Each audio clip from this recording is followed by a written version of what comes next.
ये कहानी है एक ऐसे डॉक्टर की जिसे एक पेशेंट से प्यार हो जाता है, पर उसे एक बीमारी होती है। अब वो डॉक्टर उसका इलाज तो करता है, पर साथ ही वो उसके साथ गपागप भी करता है।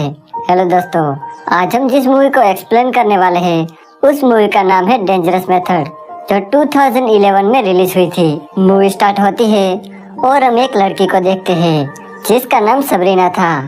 सबरीना को एक हाइस्टेरिया नाम की बीमारी थी। दरअसल इस बीमारी में इंसान एक ही टाइम पर हंसने और रोने लगता है। सबरीना का भी कुछ ऐसा ही हाल था, इसलिए उसकी मॉम उसे एक हॉस्पिटल में एडमिट करती है। यहाँ हम एक डॉक्टर को देखते हैं जिसका नाम काल था। इस हॉस्पिटल में सबरीना का केस काल ने लिया था। थोड़ी देर बाद सबरीना का इलाज करने के लिए काल उसके पास जाता है। वो सबरीना से कहता है कि मैं तुम्हारा इलाज करने के लिए कोई भी दवाई या इंजेक्शन नहीं दूंगा। मैं बस दिन में 1 घंटे तक तुम्हारे पास्ट के बारे में बात करूंगा, ताकि मुझे पता चले कि तुम्हारी बीमारी की वजह क्या है।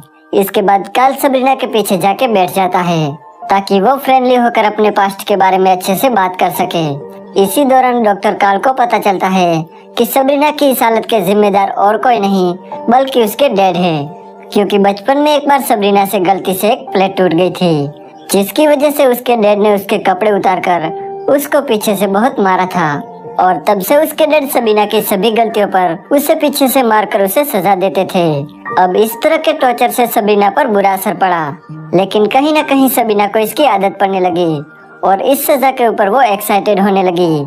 जब सबरीना बड़ी हुई तब उसे इस टॉर्चर की गंदी लत लग गई थी, लेकिन कुछ साल बाद इस सजा का दिमाग पर गलत असर हुआ और इसके बाद उसे ये बीमारी हो गई। इसके बाद हम काल की वाइफ एमा को देखते हैं, जो प्रेग्नेंट थी। अब काल सबरीना को अपने साथ रखता है और इसी दौरान उसे पता चलता है कि अगर सबरीना ठीक हो गई तो एक दिन वो बहुत अच्छी डॉक्टर बन सकती है। अब सीन यहाँ शिफ्ट होकर 2 साल बाद का दिखाया जाता है, जहाँ हम काल और उसकी वाइफ को देखते हैं। वो दोनों डॉक्टर फूड से मिलने आते हैं। दरअसल डॉक्टर फूड काल के हेड डॉक्टर थे। जब वो दोनों बातें कर रहे थे तब डॉक्टर फूड कहते हैं कि सबरीना की हालत अब कैसी है। तब काल कहता है कि वो अब ठीक हो गई है और वो अब मेडिकल स्कूल में पढ़ाई कर रही है और वो एक अच्छी डॉक्टर बन सकती है। आगे हमें पता चलता है कि जिस मेथड से काल ने सबरीना का इलाज किया था, उस मेथड का इन्वेंशन डॉक्टर फ्रूड ने किया था। पर डॉक्टर फ्रूड ने जब अपने इस मेथड को बाकी लोगों को बताया तो सभी लोग उसका मजाक उड़ाने लगे और कुछ डॉक्टर ने तो ये भी कहा कि इस मेथड से किसी मरीज की जान जा सकती है। इसके बाद काल सबरीना से मिलने जाता है और उसे कहता है कि मैंने तुम्हारे बारे में डॉक्टर फूड से बात की और उन्हें ये बताया कि तुम आगे जाके एक अच्छी डॉक्टर बन सकती हो। इसके कुछ दिनों बाद हमें एक आदमी का सीन दिखाया जाता है जिसका नाम ऑटो था। वो काल के पास अपना इलाज करने आता है। ऑटो काल से मिलता है और वो दोनों बातें करने लगते हैं। ऑटो की बातों से हमें पता चलता है कि वो पहले एक साइको एनालिस्ट का डॉक्टर था, पर वो धीरे धीरे लड़कियों का एडिक्ट हो गया था और अब इसी गंदी आदत को छुड़ाने के लिए उसके फादर ने उसे डॉक्टर फ्रूड के पास भेजा था और डॉक्टर फ्रूड ने उसे काल के पास भेज दिया, क्योंकि काल ने अपने मेथड से सबरीना को ठीक किया था। यहाँ ऑटो काल को बताता है कि वो किस तरह से काम करता है। वो कहता है कि मैं अपने पेशेंट को वो सब कुछ देता हूँ जो उन्हें चाहिए, यहाँ तक कि मैं उनके साथ गपागप भी करता हूँ। उसका मानना था कि ऐसा करने से उनके पेशेंट काफी फ्रीडम महसूस करते हैं और यही एडवाइस वो काल को भी देता है कि तुम्हें भी अपने पेशेंट के साथ फिजिकल होना होगा। इसके बाद जब काल सबरीना से मिलने जाता है तब बातों के दौरान सबरीना उसके काफी करीब आ जाती है और काल को एक किस करती है। यहाँ काल उसे कुछ नहीं कहता। वो ये बात ऑटो को बताता है। तब ऑटो उससे कहता है कि तुम्हें सबरीना के साथ गपागप करना चाहिए। काल को इस बात पर हंसी आती है, पर वो अब समझ गया था कि उसे क्या करना है। एक दिन ऑटो हॉस्पिटल से भाग जाता है, पर जाने से पहले वो काल के लिए एक लेटर छोड़ जाता है जिसमें उसने लिखा था कि वो अपने फादर से तंग आकर भाग रहा है। इसके साथ वो ये भी लिखता है कि उसे सबरीना के साथ गपागप करना चाहिए। अब ये पढ़कर काल के दिल में सबरीना के लिए अरमान जाग उठते हैं और वो अपने आप को रोक नहीं पाता और वो सबरीना से मिलने उसके घर जाता है। वहाँ जाकर वो सबरीना के साथ गपागप करता है और इसके बाद इन दोनों का अफेयर स्टार्ट हो जाता है। वो दोनों कई दिनों तक गपागप करते हैं। एक बार सबरीना काल को पीछे मारने को कहती है।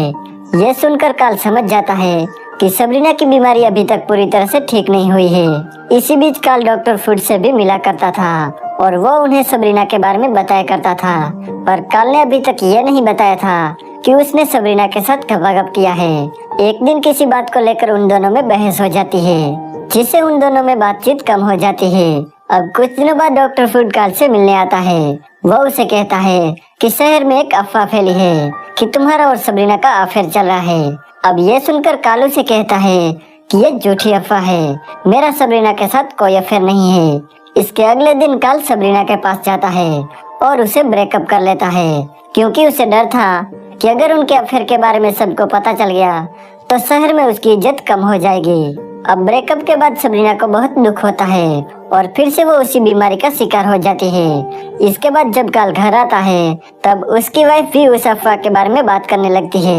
उसकी वाइफ को भी लगता है कि सच में काल का किसी के साथ अफेयर चल रहा है, इसलिए वो काल से बात करना बंद कर देती है। इसके अगले दिन सबरीना काल से मिलने ऑफिस में आती है और उसे कहती है कि मेरी मॉम को हमारे अफेयर के बारे में पता चल गया है। तब कालू से कहता है कि मैंने उन्हें बता दिया है कि ये एक अफवाह है और सबरीना अब मेरी पेशेंट नहीं है। अब ये सुनकर सबरीना को बहुत दुख होता है, क्योंकि एक तो काल ने उसे छोड़ दिया था और अब वो सबसे झूठ भी बोल रहा था। इसलिए सबरीना गुस्सा होकर वहाँ से चली जाती है। अब सबरीना को मेडिकल की पढ़ाई के लिए किसी की हेल्प की जरूरत थी, इसलिए वो डॉक्टर फ्रूड को एक लेटर लिखती है जिसमें वो हेल्प के लिए रिक्वेस्ट करती है और साथ ही वो उस लेटर में उसके और काल के अफेयर के बारे में बता देती है। पर डॉक्टर फ्रूड को लगता है कि सबरीना झूठ बोल रही है, इसलिए वो उसकी हेल्प के लिए मना कर देता है। सबरीना को जब पता चलता है कि डॉक्टर फ्रूड ने हेल्प के लिए मना कर दिया है तो उसे बहुत दुख होता है और वो बहुत रोने लगती है।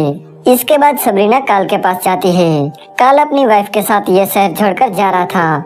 यहाँ सबरीना काल से कहती है कि तुम हमारे अफेयर के बारे में डॉक्टर फ्रूड को बता दो और अगर तुमने ऐसा नहीं किया तो डॉक्टर फ्रूड उसकी मदद नहीं करेंगे।